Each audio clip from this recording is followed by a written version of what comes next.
ನಮಸ್ಕಾರ. ವನಜಾ ಮಲ್ನಾಡ್ ಬಂದಾಯಿತು, ಹೊಸ ವಿಡಿಯೋ ತಂದಾಯಿತು. ಬನ್ನಿ ಇವತ್ತು ಅಗ್ನಿ ಸಾಕ್ಷಿ ಸೀರಿಯಲ್ಲು ಹೇಗೆ ಮೂವ್ ಆಗುತ್ತೆ, ಏನು ಸ್ಟೋರಿ ನೋಡೋಣ. ಅದಕ್ಕಿಂತ ಮುಂಚೆ ನನ್ನ ವಿಡಿಯೋಕ್ಕೆ ಸಬ್ಸ್ಕ್ರೈಬ್ ಮಾಡ್ಕೊಳ್ಳಿ, ಒಂದು ಲೈಕ್ ಕೊಡಿ.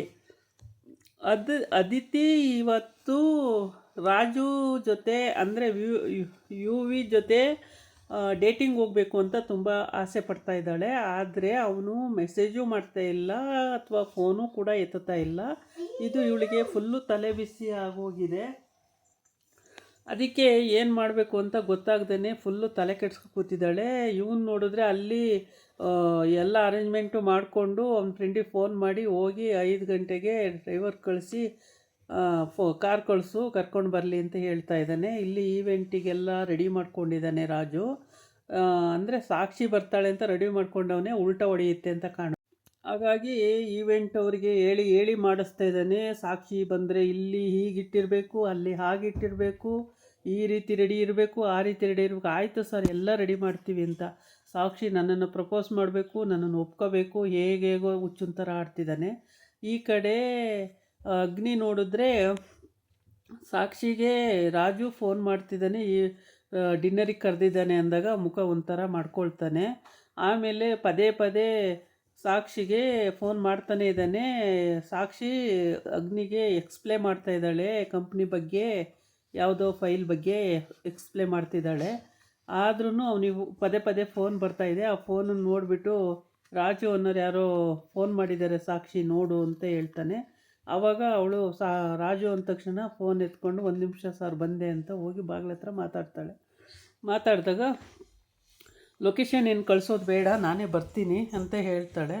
ಇಲ್ಲ ಸಾಕ್ಷಿಯವರೇ, ನಾನು ಕಳಿಸ್ತೀನಿ ಕಾರ್ನ, ಡ್ರೈವರು ಕಾರು ಬರ್ತಾರೆ, ಬನ್ನಿ ಅದರಲ್ಲಿ ಅಂತೇಳಿ ಹೇಳ್ತಾನೆ. ಅದಕ್ಕೆ ಬೇಡ ಅಂತ ಹೇಳಿದಾಗ ಅವನು ಅಯ್ಯೋ ಫಸ್ಟೇ ಹೇಳ್ಬಿಟ್ಟಿದ್ದೀನಿ ನಾನು, ಬೇಡ ಅನ್ಬೇಡಿ ಅಂತ ಹೇಳಿದಾಗ ಸರಿ ಓಕೆ ಅಂತ ಹೇಳ್ತಾಳೆ. ಆಮೇಲೆ ಅದಿತಿ ಮನೆಗೆ ಬಂದಿರ್ತಾಳೆ ಅವಳು. ಅರವಿಂದ್ ಸರ್ಗೆ ಏನು ಹೇಳೋದಕ್ಕೆ, ಡೀಟೇಲ್ಸ್ ಹೇಳೋದಕ್ಕೋ ಏನಕ್ಕೋ ಬಂದಿರ್ತಾಳೆ. ಮತ್ತು ಅಗ್ನಿಗೂ ಕೂಡ ಡೀಟೇಲ್ಸ್ ಹೇಳೋದಿರುತ್ತೆ, ಹಾಗಾಗಿ ಅಲ್ಲಿಗೆ ಬಂದಿರ್ತಾಳೆ. ಆವಾಗ ಅದಿತಿನ ಮಾತಾಡ್ಸ್ಕೊಂಡು ಹೋಗೋಣ ಅಂತ ಅವಳ ರೂಮಿಗೆ ಬರ್ತಾಳೆ. ಅವಳ ರೂಮಿಗೆ ಬಂದಾಗ ಅದಿತಿ ಹೇಳ್ತಾಳೆ, ಇಲ್ಲ ಸುಮ್ಮನೆ ಇರು ನೀನು, ಯಾವುದು ಕಾಫಿ ಟೀ ತಿಂಡಿ ಏನು ಬೇಡ, ಎಲ್ಲ ಆಗಿದೆ ಅಂತಾಳೆ. ಇಲ್ಲ ಇರು ಅಂತೇಳಿ ಗೋಪಣ್ಣ ಅಂತ ಕರೀತಾಳೆ. ಅವನು ಎಲ್ಲಿದ್ನೋ ಗೊತ್ತಿಲ್ಲ. ಆದ್ರೂ ಇವಳು ಸಾಕ್ಷಿ ಬೇಡ ಇವಾಗ ಯಾವ ತಿಂಡಿನೂ ಬೇಡ, ಏನೂ ಬೇಡ, ಸುಮ್ಮನೆ ಇರು ಅಂತೇಳಿ ಕೂರಿಸ್ಕೊಂಡು ಮಾತಾಡಿದಾಗ ಎಲ್ಲ ಡೀಟೇಲ್ಸ್ ಹೇಳ್ತಾಳೆ ಅವಳು. ಹೇಳಿ ಆಳ್ತಾ ಇರಲ್ವಾ, ಹಂಗಿರಲ್ವ, ನನಗೂ ಅವನ ಜೊತೆ 50 ವರ್ಷ ಆಯಿತು, ಸೆಲೆಬ್ರೇಷನ್ ಮಾಡೋಣ ಅಂದರೆ ಅವನು ಇವತ್ತು ನನ್ನ ಕೈಗೆ ಸಿಗ್ತಿಲ್ಲ, ಮೆಸೇಜು ಮಾಡ್ತಿಲ್ಲ, ಫೋನು ಎತ್ತುತ್ತಾ ಇಲ್ಲ, ನಾನು ಏನು ಮಾಡಲಿ ಸಾಕ್ಷಿ ಅಂತ ಹೇಳ್ತಾಳೆ. ಆವಾಗ ಬೇಜಾರಾಗುತ್ತೆ.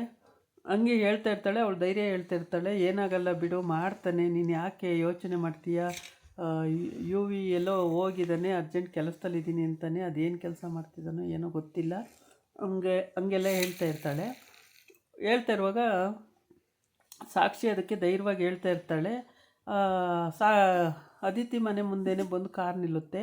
ಕಾರ್ ನಿಂತಾಗ ಡ್ರೈವರ್ ಕೆಳಗಿಳಿತಾನೆ, ಅದಿತಿ ಮೇಡಮ್ನ ಬರೋಕ್ಕೆ ಕಾರ್ ಕಳಿಸಿದ್ದಾರೆ ಸರ್ ಅಂತ. ಯಾರಪ್ಪ ನೀನು ಅಂತ ಅವ್ರ ಚಿಕ್ಕಮ್ಮ ಹೋಗಿ ಕೇಳ್ತಾಳೆ. ಆಗ ಯಾರು ಯು ವಿ ಕಳಿಸಿದಾನ, ಎಲ್ಲಿ ಯು ವಿ ಅಂತ ಹುಡುಕ್ತಾಳೆ. ಕಾರೊಳಗಿಲ್ಲ. ಯು ವಿ ಅವ್ರ ಚಿಕ್ಕಮ್ಮ ಕೇಳ್ತಾಳೆ. ಆಮೇಲೆ ಅದಿತಿಗೆ ಹೇಳ್ತೀನಿ ಅಂತೇಳಿ ಅದಿತಿ ಮೇಡಮ್ನ ಬರೋಕ್ಕೆ ಹೇಳಿದ್ದಾರೆ ಸರ್ ಮೇಡಮ್ ಅಂತ ಹೇಳ್ತಾನೆ.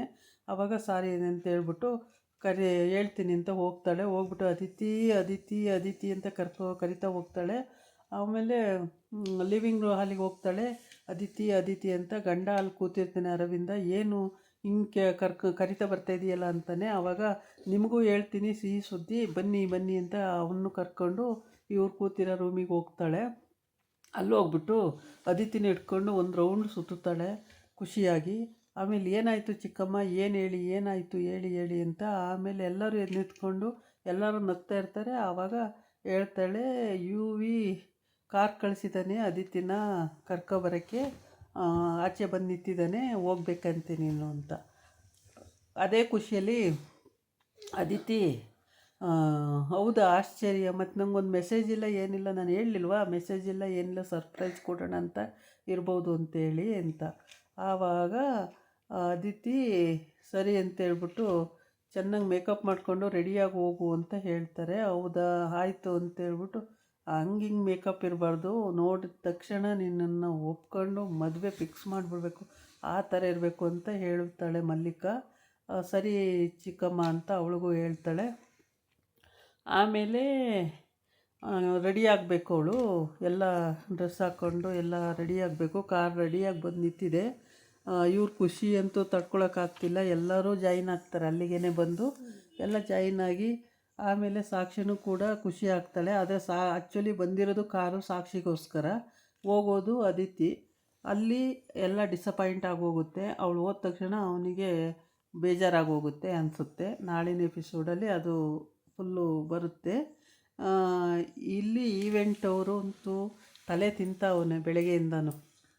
ಇದನ್ನು ಹೀಗೆ ಮಾಡಿ, ಅದನ್ನು ಹಾಗೆ ಮಾಡಿ, ಇದನ್ನು ಇಲ್ಲಿಡಿ, ಅದನ್ನು ಅಲ್ಲಿಡಿ, ಈ ರೀತಿ ಇರಬೇಕು, ಆ ರೀತಿ ಇರಬೇಕು ಅಂತ ತಲೆ ತಿಂದು ಮಿದ್ಲಕ್ಕೆ ಕೈ ಹಾಕ್ತಾವನೆ. ಆಯಿತು ಸರ್, ನಾವು ಮಾಡಿಕೊಡ್ತೀವಿ ಬಿಡಿ ಸರ್ ಅಂತ ಹೇಳ್ತೇವೆ. ಆಮೇಲೆ ಡಿನ್ನರ್ಗೆ ಮತ್ತು ಇದಕ್ಕೆಲ್ಲ ಇವನೇ ಪ್ರೀ ಪ್ಲ್ಯಾನ್ ಮಾಡಿಕೊಂಡು ಅದರ ಇದು ಕೂಲ್ ಡ್ರಿಂಕ್ಸಲ್ಲಿ ಏನಾದರೂ ಮಿಕ್ಸ್ ಮಾಡಿ ಅವಳಿಗೆ ಕೊಟ್ಟು ಅವಳನ್ನು ಹಾಳು ಮಾಡಬೇಕು ಅಂತ ಸ್ಕೆಚ್ ಹಾಕ್ಕೊಂಡಿದ್ದಾನೆ. ಅದೆಲ್ಲ ಮಾಡೋಕ್ಕೆ ದುಡ್ಡು ಕೊಟ್ಟು ಅವ್ರಿಗೂ ಎಲ್ಲ ಒಳಗಾಕ್ಕೊಂಡಿದ್ದಾನೆ.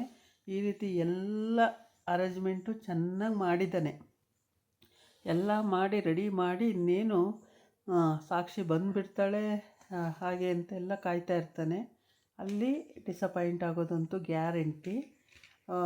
ಹೇಳಿರೋ ಪ್ರಕಾರ ಆಗೋದೇ ಇಲ್ಲ ಕೆಲಸ, ಎಲ್ಲವೂ ಮಿಸ್ಗೈಡ್ ಆಗುತ್ತೆ. ಓಕೆ, ಆದರೆ ಇಲ್ಲಿ ಮಲ್ಲಿಕಾ ಮತ್ತು ಮಲ್ಲಿಕಾ ಮಗಳು, ಮಲ್ಲಿಕಾ ಮಗ ಇವು ಕ್ರಿಮಿನಲ್ ತಾನೇ. ಅದಿತಿದು ಮದುವೆ ಆಗಬಾರ್ದು ಅನ್ನೋದು ಅವ್ರ ಇಂಟೆನ್ಷನ್ ಆಗಿರುತ್ತೆ. ಬೇಕು ಅಂತಲೇ ಅವನೆಲ್ಲಿ ಮದುವೆ ಆಗ್ತಾನೆ ಒಪ್ಕೋತಾನೆ ಅನ್ನೋದು ಒಂದು ಇದರಿಂದ. ಅಯ್ಯೋ ಅದೆಲ್ಲ ಆಗುತ್ತೆ ನನಗೆ ಮಾತ್ರ. ಅರವಿಂದ ಮಗಳಿಗೆ ಕಳಿಸಿದಾನೆ ಕಾರು ಅಂದಾಗಂತೂ ಖುಷಿಯೋ ಖುಷಿ, ಸಖತ್ ಖುಷಿ ಪಡ್ತಾನೆ.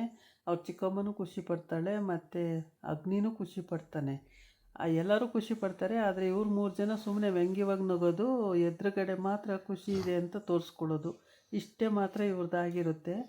ಆದರೆ ಇವ್ರುಗಳು ಹೀಗೆ ಖುಷಿ ಪಟ್ಕೊಂಡು ಅದೇ ಥರ ಮನೆಹಾಳು ಬುದ್ಧಿನೇ ತೋರಿಸ್ತಾ ಇರ್ತಾರೆ. ಅದು ಯಾರಿಗೂ ಗೊತ್ತೇ ಆಗೋದಿಲ್ಲ ಅವ್ರು ಮಾಡ್ತಾಯಿರೋ ಕೆಲಸಗಳೇನೇನು ಅಂತ.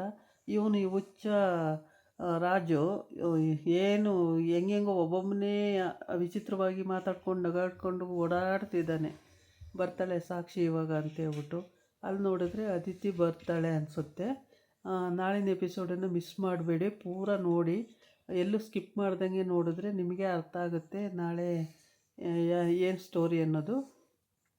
ತುಂಬ ನೀಟಾಗಿ ಬರ್ತಾಯಿದೆ, ತುಂಬ ಚೆನ್ನಾಗಿದೆ ಇದು ಅಗ್ನಿಸಾಕ್ಷಿ ಸೀರಿಯಲ್ ಸ್ಟೋರಿ. ಕೇಳೋದಕ್ಕೂ ತುಂಬ ಹಿತವಾಗಿದೆ. ಇದಾಗಿತ್ತು ಇವತ್ತಿನ ವಿಡಿಯೋ. ನಾಳೆ ಇನ್ನೊಂದು ವಿಡಿಯೋ ಜೊತೆ ಬರ್ತೀನಿ. ನಮಸ್ಕಾರ.